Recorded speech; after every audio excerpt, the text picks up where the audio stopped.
Hey everybody, welcome back to the channel where we rank, review, trailer react, and talk about movies and TV shows. Now, we do also sometimes talk about video games, but today we are going to talk about a new subject on the channel. Now, as many of you guys know, I recently did a video called Predictions for Cobra Kai Season 4, or chatting about Cobra Kai Season 4.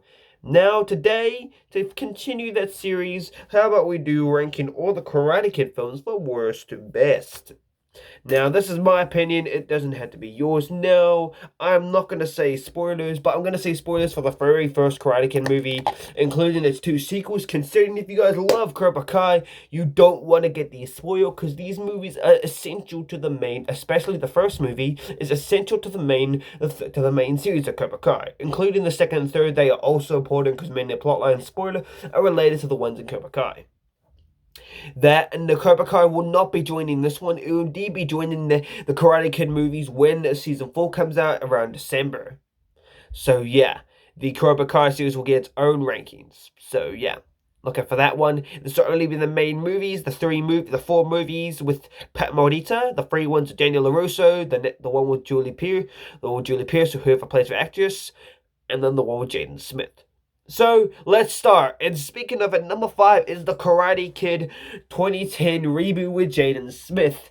I watched this as a little kid and I never liked it. It was a weird movie about it's the same premise as the original. A kid moves down from a different area to a different area, except they take him from Detroit to, well, China.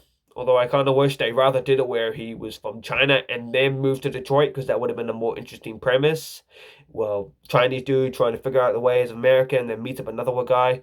And coincidentally, Jackie Chan, an odd coincidence between the original and the reboot, Jackie Chan, the man who plays the reboot version of Mr. Miyagi or some other character, is also a karate expert like Pat Morita, so I guess they're all following in the footsteps of the originals. And the movie may have gone a sequel, but those plans were likely cancelled as the film never really made a success. So yeah, this was in Jaden Smith's short-lived movie career that he had. He tried to follow in the footsteps, as many people may know, who are big Will Smith fans. He did indeed have a few kids, and Jaden Smith is one of the most known ones. He apparently tried to make himself big in the movie business too, failed at that, but mostly for the most of the time, kept up with the music. And one of my favorite songs of his is On My Own, made by Shane Smith, with the featuring Kid Cudi, featured in 2020's Marvel's Spider-Man Miles Morales. As many of you may know, I've already done a review of the game on my channel and plan to do a re-review of the game on the PS5. But now let's get into it. It has a weird plotline and is technically more or less Kung Fu rather than karate. Karate and Kung Fu are different things. That and yeah, it's more related to Kung Fu, and it just basically repeats beats from the original movie that don't really work for me. It feels like trying to make it work in the world. It tries to make the idea of it work. The element of bullying is a heavy part of it, but like any reboot, they often make parts that don't really work. I'd rather watch the Amazing Spider-Man movie than this, because it looks way better. I'd rather watch this movie and the Ghostbusters reboot, which I don't really like, over this one. So yeah, it's weird, and yeah, but overall, never want to see it again. Like Jackie Chan, but no. Next is at number 4 is The Next Karate Kid, released in 1994. This is an attempt at the series where they try to go the route without Daniel LaRusso, the lead main character of the franchise. Now, luckily, they still got Pat Morita on the movie, and this one focuses on Julie Pierce. And this movie is indeed canon to the Cobra Kai timeline, even though the only one to be mentioned and who appeared in that movie and only one to be mentioned in future installments is indeed Mr. Miyagi. Julie Pierce, the main character, has yet to be appeared in the series, whereas most of the characters from the 3 movies who are still alive today have reappeared. Now, the film has a more different premise than its predecessors, and it makes it a much more outcry on the series, but I do love the uniqueness of having a female lead, because this is rare for a movie to have the female as the main lead, and well, it's rare for a movie to have a female as the lead character. So this was a nice turn, and it really showed that even though they series could have strong independent women like Ali and Kumiko, could even have strong independent women, but they could succeed as the main character. Obviously, the movie couldn't function without Daniel Lewis. It took away a lot of the tropes that really made the three movies that were before it successful. But it's still a great fourth installment, and it's better than most movies after it. But you can kind of tell wanted to have Daniel LaRusso in the plot, but kind of. But I still like how they can make, unlike a lot of other sequels to movies without the main lead, they make this one work. Because I found it quite a good movie, and it was sort of like my sort of introductory, but I already knew what Karate Kid was because I watched the reboot before that. So yeah. Because fact, I never knew what the Karate Kid was. I heard about the 1980s movie that came out back in the day. I watched Back to the Future. I watched Ghostbusters. I watched Indiana Jones, or 80s movies. I never watched Star Wars, and I never watched Karate Kid. Two big hit 80s movies. Horror movies at the time were Friday the 13th, and Halloween, and Freddy Krueger. But yeah, at the time, yeah, I knew what I heard about the Karate Kid reboot and the classic film, and also the next Karate Kid. So, yeah. But I do like how the next Karate Kid hints at Daniel LaRusso, who he mentions a few times. But yeah, and number 3 is the Karate Kid 3. A bit ironic. I love the first two. It's rare for me to love a second one as much as I love the first one. Because like Back to the Future Part 2 is pretty weak. Ghostbusters 2 is pretty... It's nearly as good as the first one. But yeah, it's that kind of thing. A lot of aspects never really worked for me. The whole Jessica being a new love interest film, it was a cool concept, but it never really worked. The chemistry felt off-bound. I've not seen that much of the next Karate Kid, and I didn't really like the way they did it in the Karate Kid reboot. It didn't really hit me back then. It doesn't really hit me back then, and it never hit me now. The one for the next Karate Kid was alright, but it didn't really work for me. But the one for the third movie didn't really work either. The relationship felt like they were trying to shove it on us that they weren't dating, and they don't even show them like kissing, which is kind of back then in the day when they kissed, it kind of made like an official symbol they were dating. But yeah, obviously this relationship is one of the weakest, and even the director himself said to Ralph Macchio, the guy who played Daniel LaRusso, that they looked very, very like a not really realistic couple. They looked pretty weak. Obviously, a lot of more fans' favorite coupling is Ali and Daniel from the original first film, or the Miguel and Sam thing, or Robbie and Sam from the Cobra Kai series. But yeah, this is one of the more weaker ones, and I don't really like the whole Terry Silver manipulation plotline. It's a cool concept, but... sorry.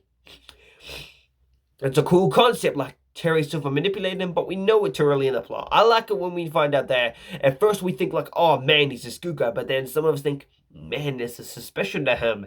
But then we soon realize, oh man, he was just that just pisses me off. He was manipulating the main hero all along. It's a trope of scene, but it was unique. It would have been nice.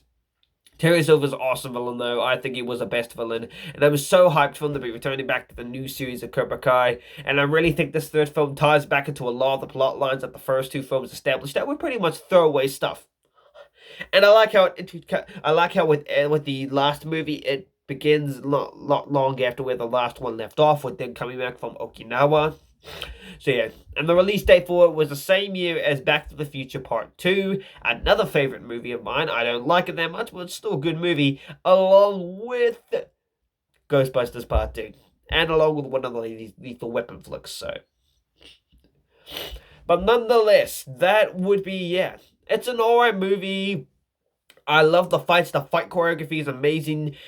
Ralph Macchio, this is his best performance as Daniel LaRusso so far in the series. He obviously got pushed to his limit when it went to the Cobra Kai, but out of the 3 movies so far, this was his best acting. His acting didn't look a bit choppy. His acting didn't look as choppy, and this is a movie where you really see he's growing into an adult.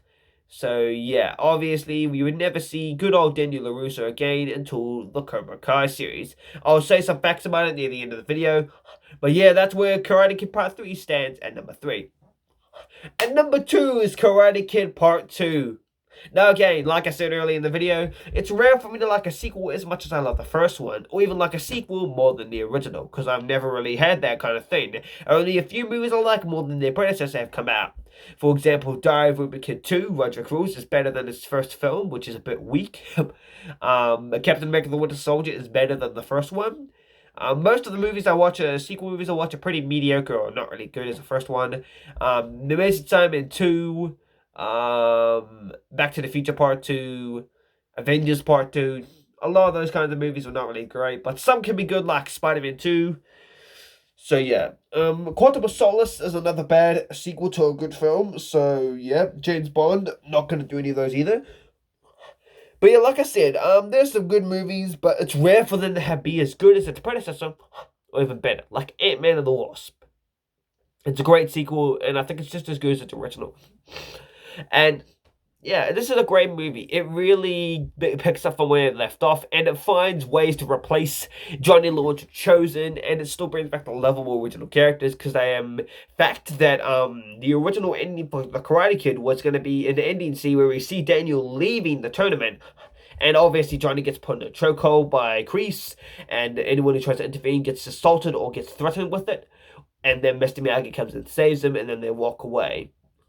That was going to be the original end of the film, but they decided to cut that and not do it. But then they finally decided to shoot the film, shoot the scene, bring back all the actors for the scene, except for Elizabeth Shue's Allie Mills and the mother of the mom. So yeah. But they gave a great explanation.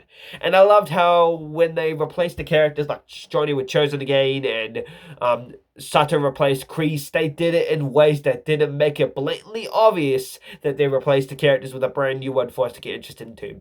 Halloween Resurrection did that with their sets of characters. And if you're wondering how I know that, even though I said I've never watched that much horror, did me. It's pretty much given me all my knowledge on Halloween movies, even though I've never seen, actually, in fact, I know shitloads about Halloween from the Dead Meat movie series, yet I've never actually seen the full film.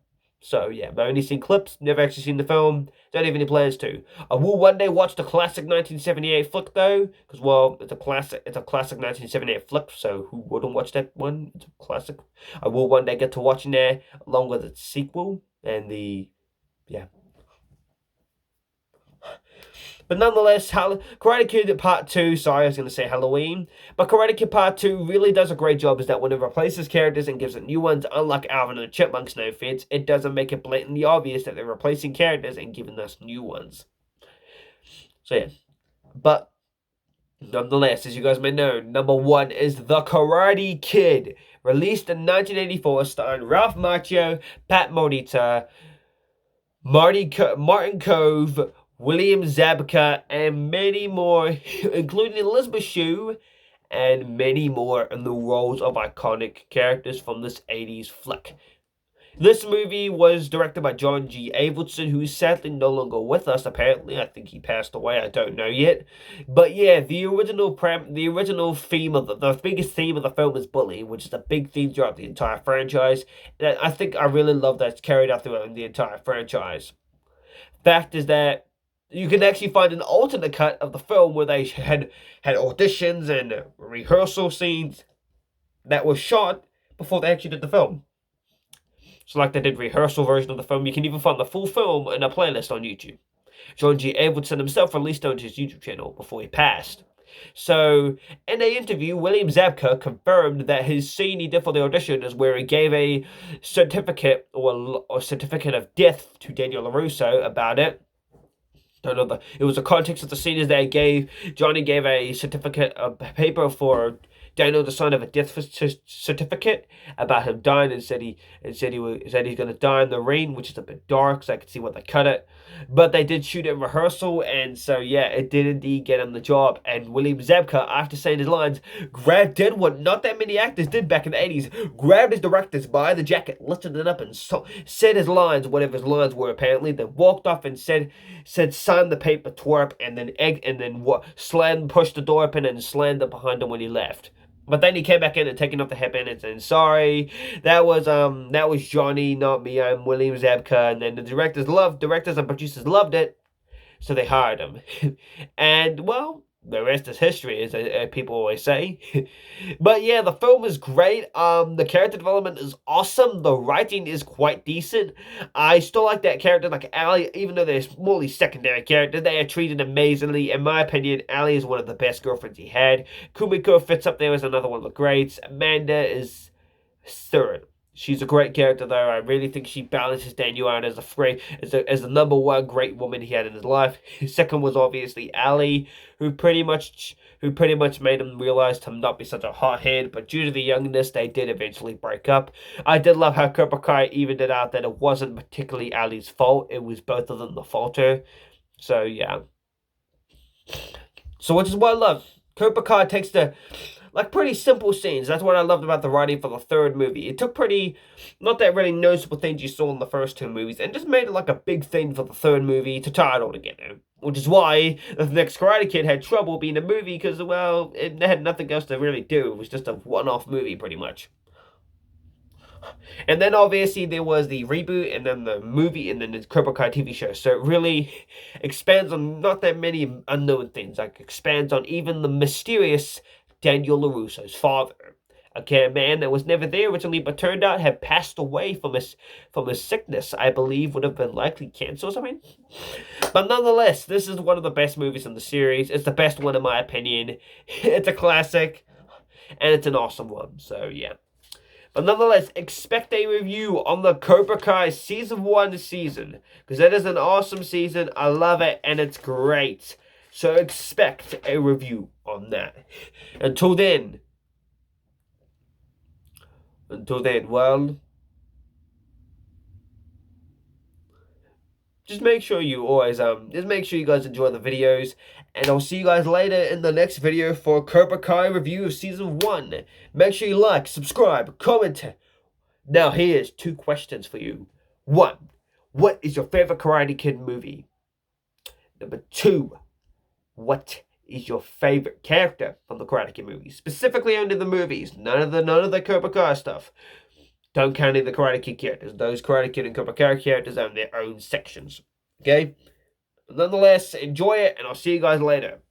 Ciao.